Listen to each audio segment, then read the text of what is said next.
Hey everyone, it's Fitz with the Daily Delivery. Hope you're doing well. Welcome to the weekend.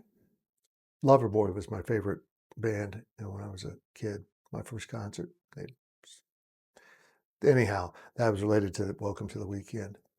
I'm going to go on with the topic now, if that's okay. There was an interesting court ruling against the NCAA. Another one. They keep losing.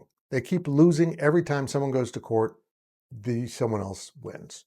And this is the latest, affecting possibly, not right now, junior college recruits, because one player made the argument his time at junior college, which is not part of the NCAA, should not affect his NCAA eligibility.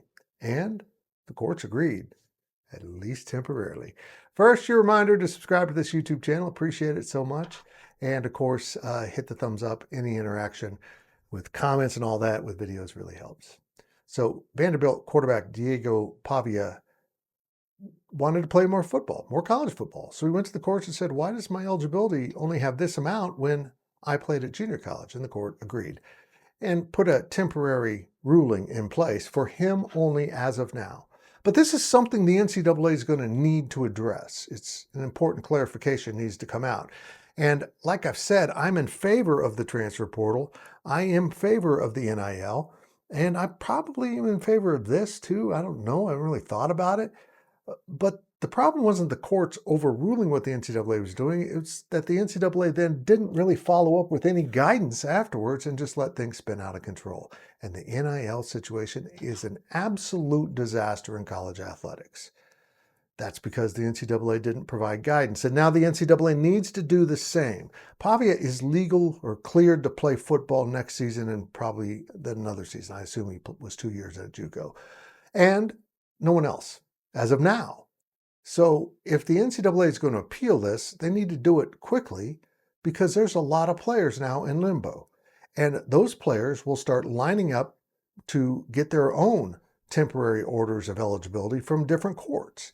And I don't think the NCAA wants this. So I would say for now, the NCAA should say everyone is granted the exact same ruling that Pavia was. That's the only way to handle this. There's players, for example, on K-State's roster who don't know if this was their last season or not, and they deserve to know.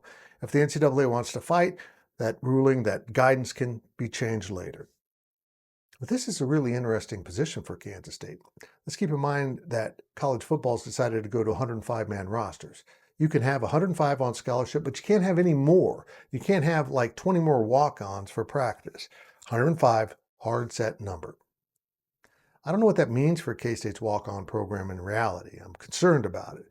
But there is now a possibility of Kansas State, which is surrounded by junior colleges in the state of Kansas, really good junior college football programs, can set up situations with certain JUCOs to send players there and probably even paid to send them there to receive coaching, preparation, and then be able to bring them back to Kansas State in 2 years or just 1 year, depending on their situation and where their playing status is. Now imagine that. You're going to get a walk-on, let's say like a Brendan Mott, 2 years of development at the junior college level. I wouldn't expect that development to be as fast as it is at Kansas State because you have a Division I, Power 4 weight program going on there and diet program. But the skill advancement will be notable, and when he comes to Kansas State, he'll probably pack on weight. Just an interesting thought. This might be actually something that the courts are doing that can bend to K-State's advantage, and Kansas for that matter.